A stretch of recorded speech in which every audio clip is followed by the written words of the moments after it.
Hello friends, welcome to trending Pradesh. दोस्तों, मैंने आपको कहा था कि किसी दिन अगर झारखंड के करंट अफेयर का वीडियो अपलोड नहीं हो पाता है तो ऐसा नहीं कि उस दिन का करंट अफेयर आपका मिस हो गया है। उसका लेक्चर विथ पीडीएफ ये आपको किसी भी हाल में प्रोवाइड किया जाएगा। और चूँकि हर दिन इसके इम्पॉर्टेंट न्यूज़ नहीं बन पाते हैं एग्जामिनेशन पॉइंट ऑफ व्यू से, इसलिए मैंने आपको पहले ही बताया कि 2 से 3 दिन या फिर वीकली बेसिस पर इसको एक जगह एकत्रित करके आपको उपलब्ध कराया जाएगा। ओके, तो 25 जुलाई तक के करंट अफेयर मैंने आपको, झारखंड के करंट अफेयर मैंने आपको उपलब्ध कराया था। तो आगे के जितने भी इम्पॉर्टेंट करंट अफेयर्स हैं झारखंड के, वो इस वीडियो में आपको मिल जाएंगे जुलाई के। ओके, तो चलिए हम लोग स्टार्ट करते हैं। झारखंड में सीआरपीएफ का जो हेड क्वार्टर है वो खूंटी जिले में बनाया जाएगा। ओके, इसके लिए राज्य सरकार ने भारत सरकार के गृह मंत्रालय को जमीन देने का फैसला किया है। जमीन के एवज में केंद्र द्वारा राज्य सरकार के कोष में राशि जमा कराई जाएगी। एक्चुअली मैं बाहर में रिकॉर्डिंग कर रहा हूँ, इसलिए पक्षियों की आवाज़ आपको सुनाई पड़ रही होगी। खैर, इससे दिक्कत नहीं है, ये और भी अच्छी बात है। टोटल 5.7 एकड़ जमीन सीआरपीएफ मुख्यालय के लिए उपलब्ध कराया जाएगा, जिसके लिए केंद्र सरकार ने राज्य सरकार को 1.29 करोड़ रुपए का भुगतान करने का फैसला किया है। ओके, नेक्स्ट है 15th फाइनेंस कमीशन से त्रिस्तरीय झारखंड पंचायती राज संस्थाओं को करीब 422 करोड़ रुपए का आवंटन दिया गया है।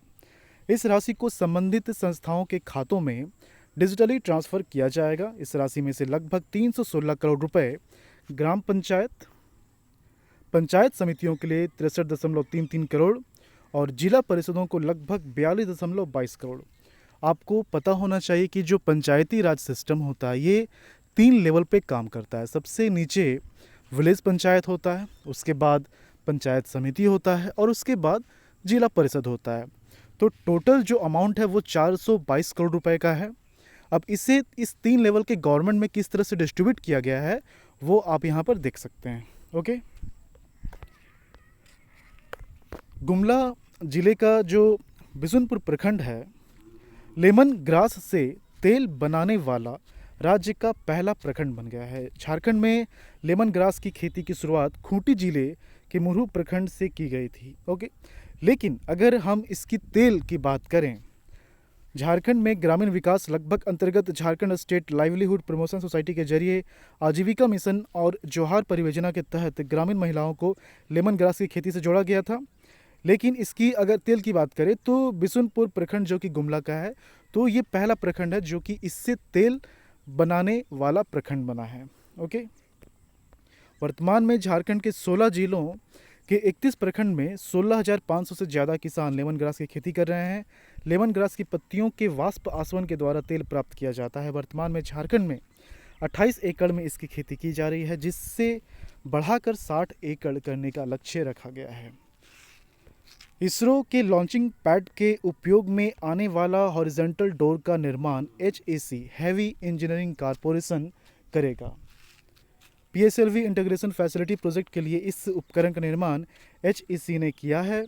लॉन्चिंग पैड के उपयोग में आने वाला फोल्डिंग प्लेटफॉर्म का निर्माण भी HAC के द्वारा ही किया जा रहा है। इन दोनों उपकरण के निर्माण के लिए HAC को इसरो के द्वारा 31 करोड़ की राशि आवंटित की गई है।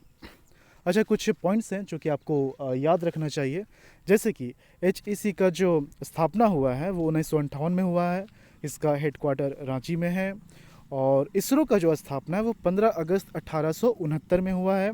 अभी जो इसके चेयरमैन है वो कौन है? डॉक्टर के सिवन। झारखंड राज्य के 17,000 स्कूलों में किचन गार्डन का निर्माण कराया जाएगा। किचन गार्डन के लिए चयनित स्कूलों को 5-5 हज़ार रुपये की राशि दी जाएगी। ये इम्पोर्टेंट है। किचन गार्डन में उपजने वाली सब्जी का प्रयोग स्कूल के मध्याह्न भोजन के लिए किया जाएगा। वर्तमान में झारखंड राज्य के 5,014 स्कूलों में किचन गार्डन की व्यवस्था है, मतलब कि स्कूल में ही किचन गार्डन बनाया जाएगा। वहाँ पर जो बेसिक वेजिटेबल्स हैं उन्हें उपजाया जाएगा और उसे ही मिड डे मील में यूज़ किया जाएगा। कोई दिक्कत? चलिए नेक्स्ट है। अच्छा, यहाँ पर वित्तीय वर्ष 2020 से 21 में मध्याह्न भोजन के लिए राज्य को 436 करोड़ की राशि देने का प्रावधान रखा गया है। मिड डे मील के लिए आवंटित कुल राशि में से 60% केंद्र सरकार और 40% राज्य सरकार देगी। झारखंड में मिशन सक्षम की सर्वे रिपोर्ट।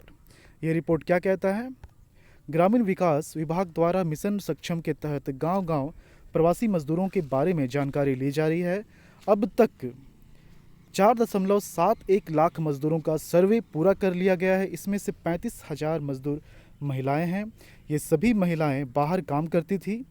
कुल पुरुष मजदूरों की संख्या 4.35 लाख है, जिसमें से 3.17 लाख मजदूर कुशल कामगार हैं।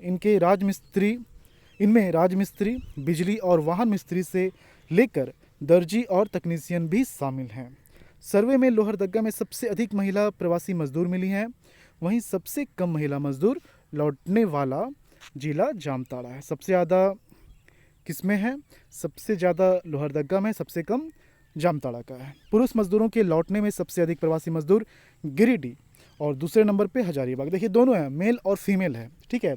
अगर मेल की बात की जाए तो सबसे ज़्यादा गिरिडीह और उसके बाद हजारीबाग, और अगर फीमेल प्रवासी मजदूर की बात की जाए तो सबसे ज़्यादा लोहरदगा और सबसे कम जामताड़ा। कुशल कामगारों में सबसे अधिक संख्या राजमिस्त्री और सहायक मिस्त्री हैं। दूसरे नंबर पर ड्राइवर सह मिस्त्री हैं। ओके, नेक्स्ट है झारखंड के सभी जिलों में गरीब कल्याण रोजगार योजना की शुरुआत की जाएगी। पहले सिर्फ 3 जिलों में इसकी शुरुआत की जानी थी। गरीब कल्याण रोजगार योजना केंद्र सरकार की योजना है और झारखंड के गोड्डा, गिरिडीह और हजारीबाग जिले के प्रवासी मजदूरों का चयन इसके लिए किया गया है। लेकिन अब राज्य सरकार बाकी 21 जिलों में भी इस योजना को अपने स्तर से लागू करने की योजना बना रही है। इस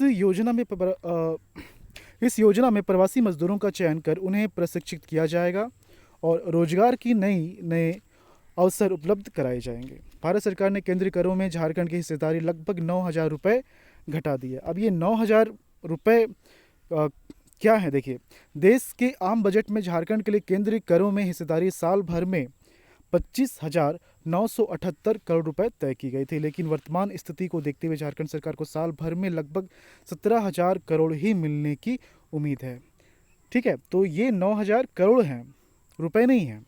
ओके, मतलब 9,000 करोड़ रुपए हैं, तो 17,000 करोड़ रुपए की ही मिलने की उम्मीद है। नेक्स्ट है, अच्छा, यहाँ पर राज्य सरकार को इस नुकसान से बचाने के लिए, देखिए थोड़ा सा स्पेलिंग मिस्टेक है यहाँ पर, स्पेस है यहाँ पर को और इसके बीच में। राज्य सरकार को इस नुकसान से बचाने के लिए केंद्र सरकार ने उधारी की क्षमता जीडीपी की 3% से बढ़ाकर 5% कर दी है। इससे झारखंड को 8,000 करोड़ रुपए का अतिरिक्त कर्ज मिल सकता है। ओके, तो ये थे 26, 27, 28 जुलाई के इम्पोर्टेंट करंट अफेयर्स। इसके बाकी के जो करंट अफेयर्स हैं जुलाई के 29, 30, 31, इसके भी लेक्चर्स उपलब्ध करा दिए जाएंगे। आज ही ये अपलोड कर दिए जाएंगे। तो चूँकि अगर हर दिन की बात की जाए तो इतने पॉइंट्स नहीं बन पाते हैं। अगर हर दिन मैं अपलोड करूँगा तो वो एक तरह से न्यूज़ का काम करेगा, बेसिक न्यूज़ जो होता है, लेकिन एग्जामिनेशन पॉइंट ऑफ व्यू से वो इम्पॉर्टेंट नहीं होगा। इसलिए क्या करना पड़ता है कि 2-3 दिन या फिर 4 दिन या फिर वीकली बेसिस पर उपलब्ध कराया जाता है। लेकिन आप इतना मान के चलिए कि किसी भी मंथ का करंट अफेयर आपका मिस नहीं होगा।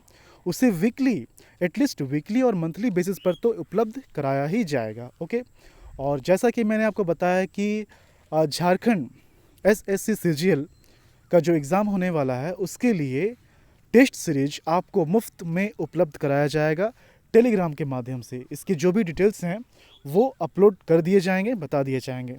ओके, तो इसका जो भी PDF है वो आप टेलीग्राम में ज्वाइन करके इसे डाउनलोड कर सकते हैं। ठीक है, धन्यवाद।